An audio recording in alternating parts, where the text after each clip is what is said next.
Dia bilang, Pak sudah, saya akui semua Pak, memang saya yang mereka. Saya otak.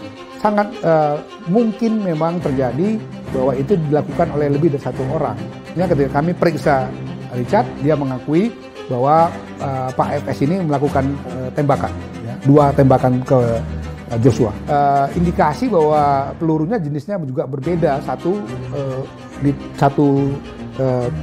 posisi tubuh Joshua dengan di posisi tubuh yang lain itu ada ukuran yang berbeda satu dengan lainnya. Jadi sangat mungkin memang terjadi bahwa itu dilakukan oleh lebih dari satu orang. Dia mengakui dialah otak yang merancang obstruction of justice. Ya. Sudah ada skenario dan mereka diingatkan untuk nanti kalau ada pertanyaan, ya ingat itu skenarionya.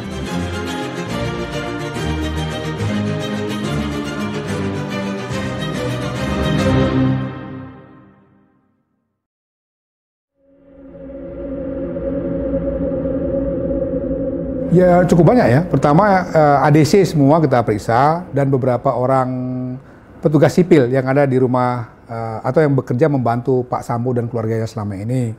Kemudian juga ya Pak Sambo sendiri dan beberapa saksi-saksi lain kita sudah minta keterangan.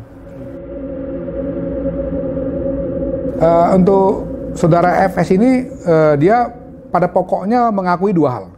Pertama dia mengakui bahwa dialah otak pembunuhan atau penembakan saudara Joshua.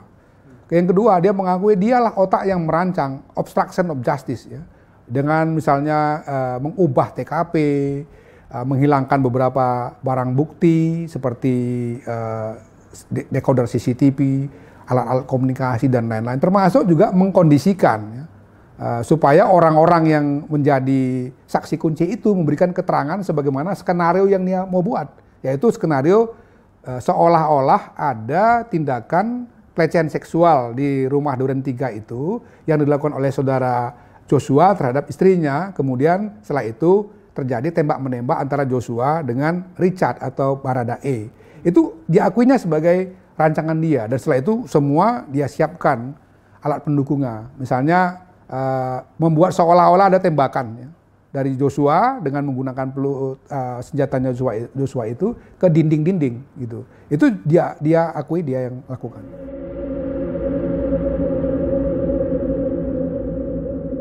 Dia tidak secara terbuka mengakui itu, tapi dia katakan memang dia yang perintahkan Richard atau Baradae itu untuk melakukannya. Sementara sebaliknya ketika kami periksa Richard, dia mengakui bahwa Pak FS ini melakukan tembakan, ya, 2 tembakan ke Joshua.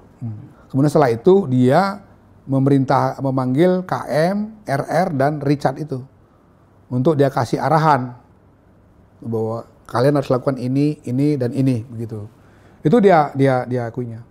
Kemudian dia Ibu PC dengan rombongan ini pergi ke rumah dinas, kemudian dia menyusul beberapa menit kemudian, yang itu mengesankan seolah-olah dia mau pergi ke tempat lain. Terus tiba-tiba dia balik gitu. Dia katakan tuh dia skenario kan. Sebetulnya memang dia akan ke TKP untuk melakukan eksekusi terhadap Joshua gitu. Ya kami meyakini bahwa memang tidak mungkin itu dilakukan oleh seorang Richard sendirian, karena misalnya arah peluru datangnya dari tempat yang berbeda ya.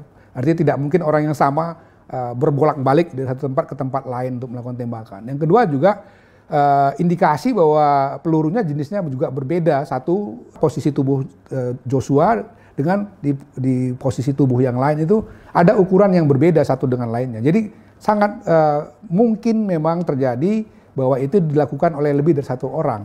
Dan dalam hal ini kalau kita merujuk kepada pengakuan Richard, selain Richard itu ya tadi dikatakannya adalah saudara FS. Pada kesempatan kami bicara itu, dia belum secara terbuka mengatakan itu. Tapi dia katakan, saya tanggung jawab semuanya lah. Hasil forensik pertama itu ada 7 lubang ya, yang itu dari 5 tembakan. Karena memang misalnya di satu bagian tertentu, peluru itu kena di satu tempat, kemudian menembus ke tempat yang lain. Jadi memang bukan dua peluru, tapi satu peluru, di dada sebelah kanan misalnya. Yang lainnya gitu juga. Jadi totalnya semua kurang lebih itu ada 5 tembakan dengan jumlah liang atau lubangnya itu memang lebih dari 5. Menurut dia marah karena ada kekerasan seksual dari almarhum Joshua terhadap istrinya. Tapi sekali lagi itu kan pengakuan dia ya. Dan menurut saya itu harus ditelusuri juga oleh penyidik lebih seksama apakah benar terjadi perkosaan itu. Gitu. Ya karena sudah beberapa kali dia mengubah-ubah keterangan juga. Richard misalnya, Ricky itu kan dengan juga yang KM itu kan juga keterangan pertama dengan keterangan berikutnya berubah misalnya. Juga temuan obstruction of justice. Jadi kita nggak bisa percaya begitu saja apa yang dia katakan. Harus benar-benar didalami untuk mencari apa yang sebenarnya terjadi yang menyebabkan misalnya dia mengambil keputusan untuk melakukan eksekusi terhadap Joshua. Bahkan cukup mengagetkan karena dilakukan di rumah dinasnya gitu. Dia cerita bahwa setelah istrinya bertemu dia sepulang dari Magelang itu ya ada 1 jam lebih itu katanya istrinya menceritakan apa yang terjadi di Magelang. Kemudian setelah itu dia marah dan punya rencana untuk melakukan pembalasan lah ya terhadap Joshua dan dia panggil satu persatu itu KM dipanggil dikasih tugas-tugas tertentu nanti seperti apa RR dipanggil juga Richard dipanggil gitu. Jadi memang perencanaan itu dia diakuinya datang dari dia dan dia yang menyiapkan semua. Setelah itu pun kemudian dia yang menghilangkan barang bukti, menelpon siapa misalnya petugas-petugas Propos dan lain-lain itu sehingga kemudian sampai sekarang ini tim sus dan irsusnya Polri kan memeriksa puluhan orang itu. Yang sekarang ada 35 orang sudah dinyatakan ada 2 kemungkinan ya. Melakukan pelanggaran etik atau bahkan lebih jauh itu bisa jadi pelanggaran pidana misalnya. Komnas selalu mendorong kalau dia terbukti melakukan tindak pidana harus dengan tegas juga Polri melakukan proses hukum pidana kepada mereka.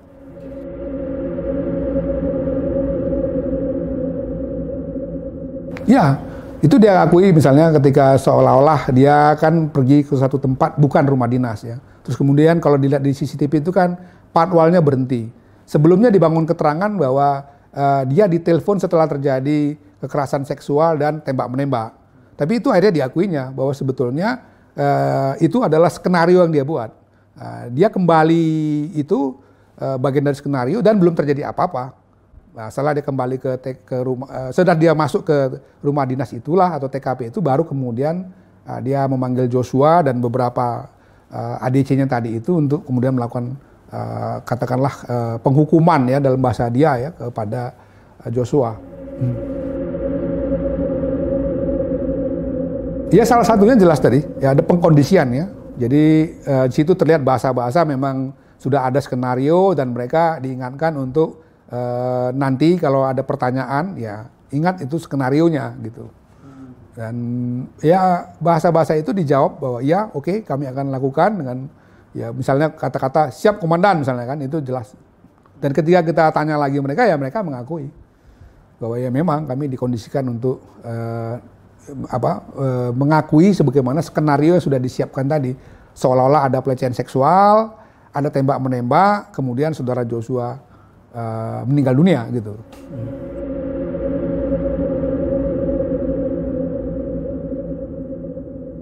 Apakah Anda mengakui ya Anda yang merekayasa semua ini? Kami punya bahan-bahan nih. Kalau dia nggak mengakui, kami akan tunjukkan misalnya pembicaraan-pembicaraan yang sudah terekam itu. Dia bilang, Pak sudah, saya akui semua Pak. Memang saya yang merekayasa. Saya otaknya. Karena itu bahan-bahan yang sudah kami siapkan tadi itu memang akhirnya tidak kami tanyakan lagi karena dia sudah mengakui semuanya dan toh apa yang dia katakan lebih detail itu sudah ada di BAP dia ya. Tapi dia sangat kooperatif waktu itu. Saya tanya juga waktu itu, kamu merasa bersalah nggak dengan Richard?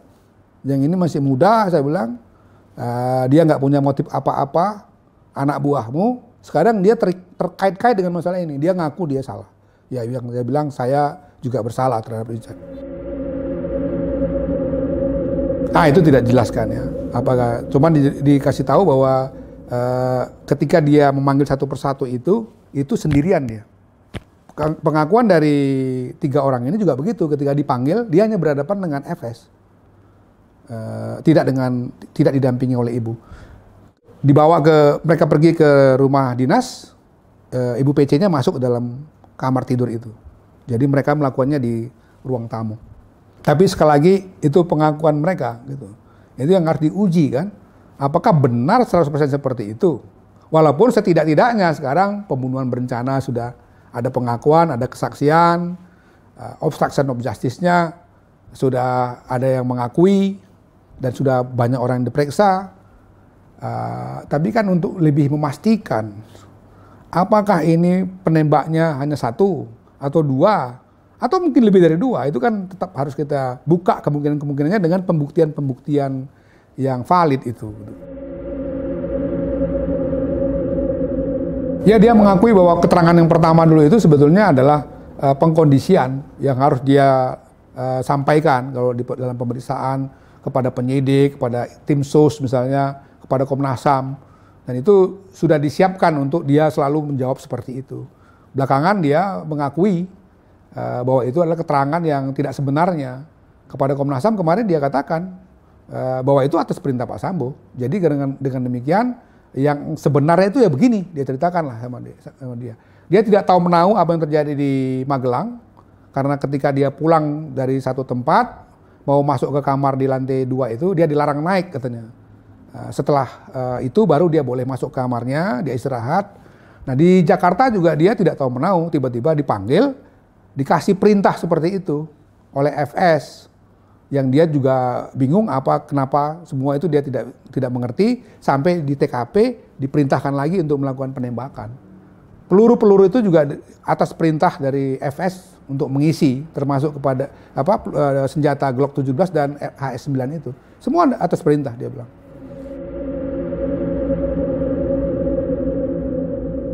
Ya, dia katakan begitu. Kepada kami dia katakan begitu, kepada tim sus juga. Karena kami kan ada koordinasi sama tim sus ya, mengatakan yang sama. Juga kepada penyidik dia katakan yang sama. Dan ketika kami cross check lagi kemarin, dia katakan iya, itu keterangan yang sebenarnya Pak. Walaupun dia bilang dia dalam beberapa hal karena dia ketakutan melakukan tindakan itu, dia sebetulnya nggak terlalu memperhatikan ya. Dia menutup wajahnya untuk melakukan penembakan itu. Jadi dia kalau ditanya persis, misalnya berapa kali FS melakukan tembakan, dia tidak terlalu ingat. Tetapi dia tahu bahwa FS memegang senjata dan menembak. Ya, saya sudah bicara dengan beberapa pimpinan tim sus ya. Saya katakan bahwa tolong dipastikan konstruksi peristiwa dengan alat bukti dan lain-lain itu memang harus betul-betul rapi dengan dukungan alat bukti, informasi, data yang valid. Kenapa? Karena saya khawatir di persidangan misalnya kalau itu tidak bisa didukung tadi oleh alat bukti dan data-data yang kuat, bisa jadi misalnya dakwaannya malah ditolak kan. Padahal ini satu peristiwa yang akhirnya menjadi sangat serius karena presiden mengambil perhatian, elit-elit juga mengambil perhatian dan seluruh Indonesia mengambil perhatian. Jadi saya sebagai Ketua Komnas sudah mengingatkan tim sus dan juga penyidik supaya betul-betul berhati-hati menyiapkan seluruh alat bukti dalam nanti ya yang akan masuk ke dalam dakwaannya jaksa misalnya ke pengadilan itu harus betul-betul didukung oleh alat-alat bukti yang sangat valid sehingga tidak terbantahkan begitu.